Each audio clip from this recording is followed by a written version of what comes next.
our next contestant, Brian David Crawford. Becoming an uncle.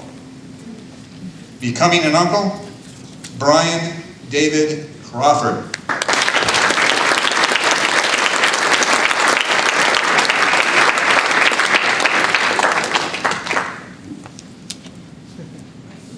Years ago, my nephew Peter was born.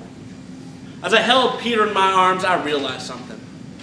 I wanted Peter to have the kind of uncle that he could look up to, someone he could be inspired by.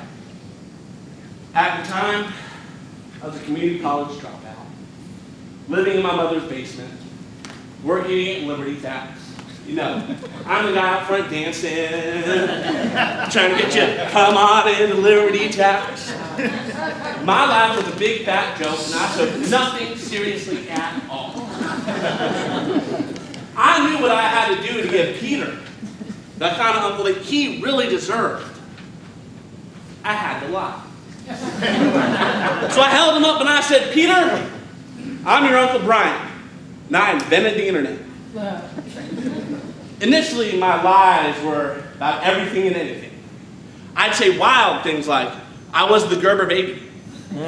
But as Peter got a little older and could comprehend the lies I had been telling him, I'd come up with things that he couldn't easily disprove.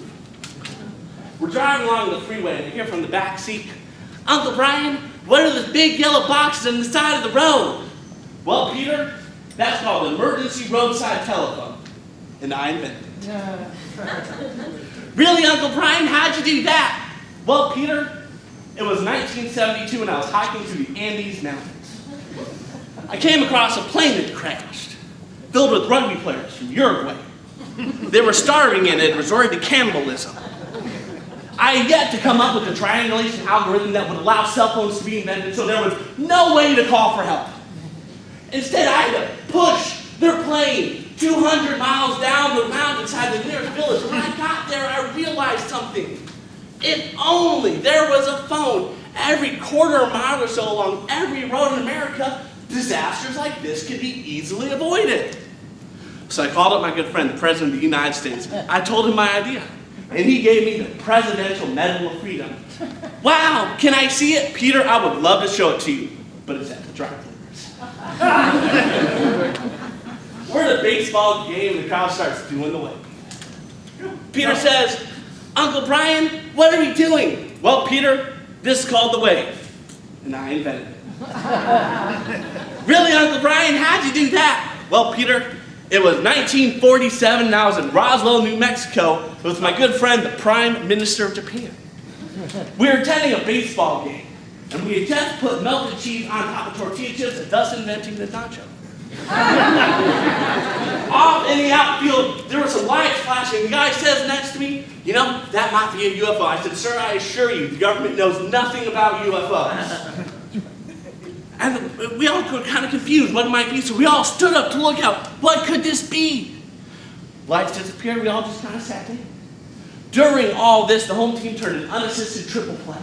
And it dawned on me, the act of everyone standing up and then sitting down caused a wave of energy that gave the hometown an advantage. So I realized what I had to do.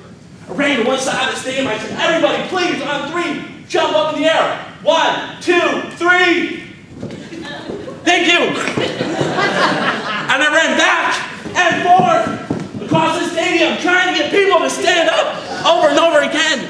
And the home team scored 28 runs to win the game. News of this Roswell incident spread throughout the country. And pretty soon the New York Yankees asked if I could play third base for them in the World Series. Wow, the World Series, what was that like? Well, Peter, I was flattered by their offer. But I was going to the World Conference on Heroism and was unavailable. Most recently, my son Sam was born. Peter's father, my brother, was very excited about it.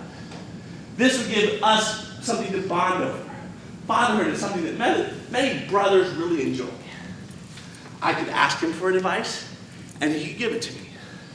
So when he came to the hospital, I was busy hoisting my son above my head, bouncing around. My brother came in the room and said, Brian, what the hell are you doing? I was like, well, I'm just doing the Lion King. It's like, that's not how you hold a baby. I said, oh, I'm sorry. So I handed him on over.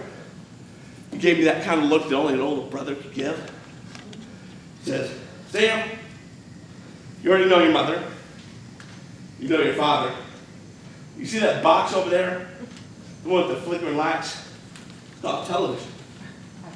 I'm your Uncle Ken, and I invented it.